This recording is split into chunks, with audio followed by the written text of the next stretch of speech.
Hello दोस्तों, आज हम संवरक नियम के बारे में पढ़ेंगे।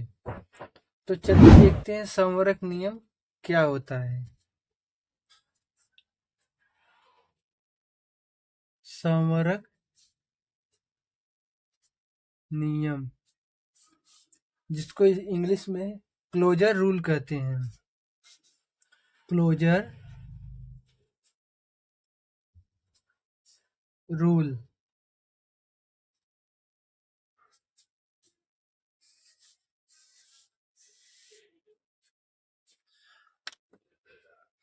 संवरक नियम, संवरक नियम जिसको इंग्लिश में क्लोजर रूल कहते हैं। दो पूर्ण या प्राकृतिक दो पूर्ण या प्राकृतिक संख्याओं का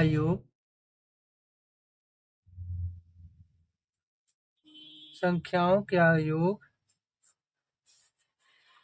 या गुणा करने पर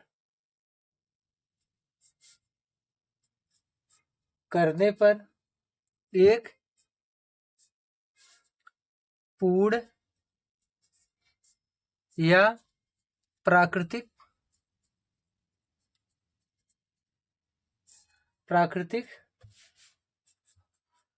संख्या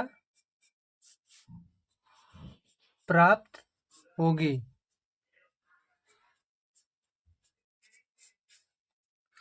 संवरक नियम जिसको इंग्लिश में क्लोजर रूल कहते हैं।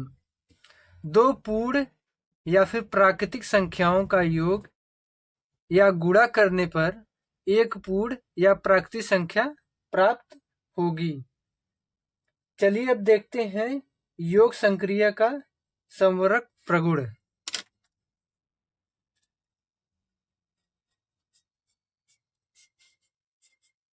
योग संक्रिया का संवरक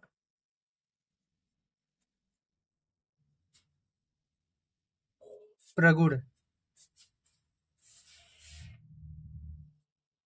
योग संक्रिया का संवरक प्रगुण दो पूर्ण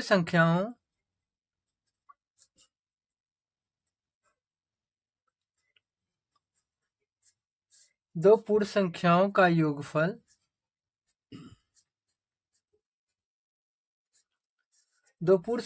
योगफल सदैव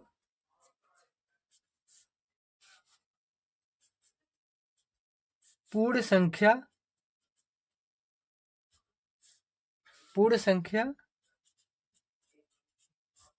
प्राप्त होता है।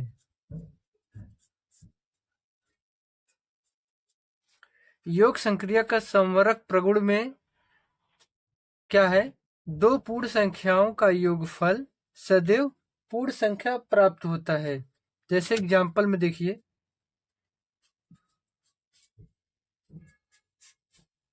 देख लीजिए,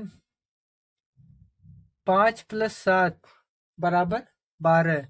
5 भी पूर्ण संख्या है और 7 भी पूर्ण संख्या है। पिछले वीडियो में हम आपको पूर्ण संख्या बताए थे ना, 0 से लेकर अनंत तक की संख्याओं को क्या कहते हैं? पूर्ण संख्या कहते हैं। तो इसमें 5 भी पूर्ण संख्या है और 7 भी पूर्ण संख्या है। दोनों का योग करेंगे तो 12 भी पूर्ण संख्या हो गया। 3 + 4 = 7। 3 भी पूर्ण संख्या है, 4 भी पूर्ण संख्या है। दोनों का योग बराबर 7 होगा। 7 भी एक पूर्ण संख्या है। तो इसमें यही तो दिया है, दो पूर्ण संख्याओं का योगफल सदैव पूर्ण संख्या होता है। दो पूर्ण संख्याओं का योगफल सदैव पूर्ण संख्या होता है। चलिए अब देखते हैं गुणन संक्रिया का संवरक प्रगुण।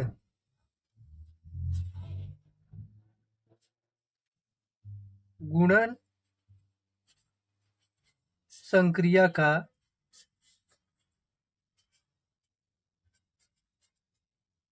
संवरक प्रगुण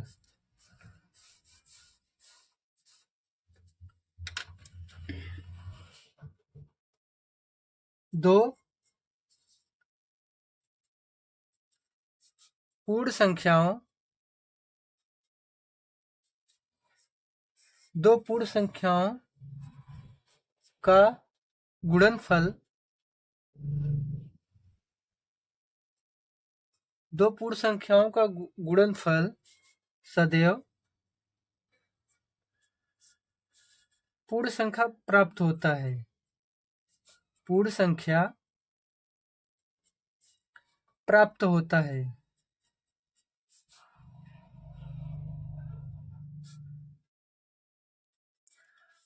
अब देखिए गुणन संक्रिया का संवरक प्रगुण में क्या है। दो पूर्ण संख्याओं का गुणनफल सदैव पूर्ण संख्या प्राप्त होता है। जैसे एग्जांपल में देखिए,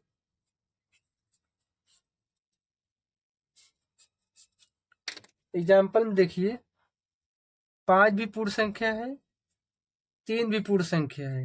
इसका गुणनफल कितना है? 15। 15 भी एक पूर्ण संख्या है। और जैसे देख लीजिए 7 गुणे 2 बराबर 14। इसमें देखिए 7 भी पूर्ण संख्या है, 2 भी पूर्ण संख्या है, दोनों का गुणनफल 14 आया। 14 भी एक पूर्ण संख्या है। ठीक है। इसमें एक महत्वपूर्ण नोट है।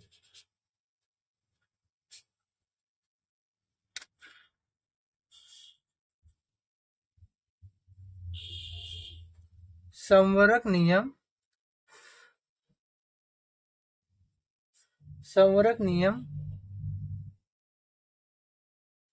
घटाने व विभाजन मतलब भाग, घटाने व विभाजन भाग की संक्रिया पूर्ण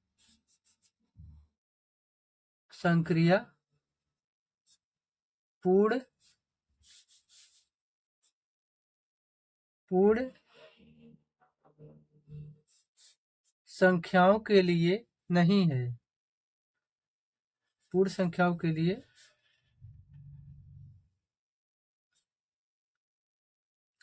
इसमें क्या एक महत्वपूर्ण नियम है नोट है। संवरक नियम घटाने व विभाजन मतलब भाग, घटाने और भाग की संक्रिया पूर्ण संख्याओं के लिए नहीं है। पूर्ण संख्याओं के लिए घटाने और भाग की संक्रिया पूर्ण संख्याओं के लिए नहीं है। ठीक है। अब चलिए एग्जाम्पल से समझते हैं किस लिए कैसे नहीं है। तो पहले देखते हैं घटाने की संक्रिया में। घटाने की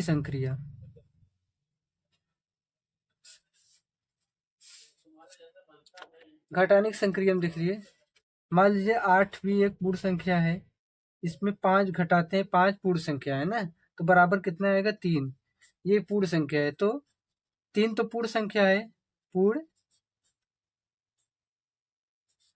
है, ठीक। लेकिन अगर इसी में से 5 माइनस 8 करेंगे तो क्या आएगा? -3। -3 आ रहा है, ये तो पूर्ण संख्या है, लेकिन -3 आ रहा है, ये पूर्ण संख्या है? नहीं, ये पूर्ण संख्या नहीं है। इसलिए घटाने पर यह नियम लागू नहीं होता है। ठीक है। अब देखिए घटाने पर हो गया। अब देखिए विभाजन भाग की संक्रिया पर ये नियम काम क्यों नहीं करता।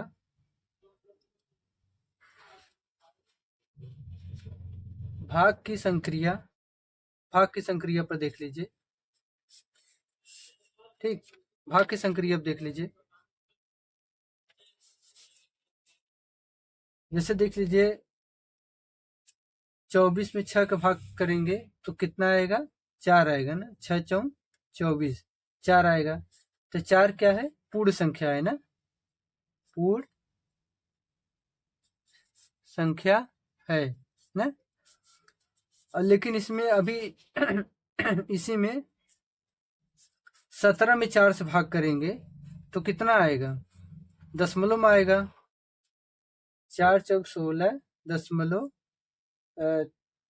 4 दूनी 8, 4 पंजे 20, 4.25 आया है ना, 4.25। तो ये दशमलव में आया है, तो ये पूर्ण संख्या है? पूर्ण संख्या है? दशमलव आया तो पूर्ण संख्या नहीं है, पूर्ण संख्या नहीं है। इसीलिए ये भाग की संक्रिया पर संवर्क नियम काम नहीं करता है। तो संवर्क नियम घटाने की संक्रिया पे और भाग की संक्रिया पे पूरी तरीके से काम नहीं करता। ठीक है दोस्तों, अगर आपको मेरी वीडियो पसंद आई हो तो वीडियो को लाइक करिएगा, और अगर आप मेरे चैनल पर नए हो तो चैनल को सब्सक्राइब जरूर करिएगा। Thank you.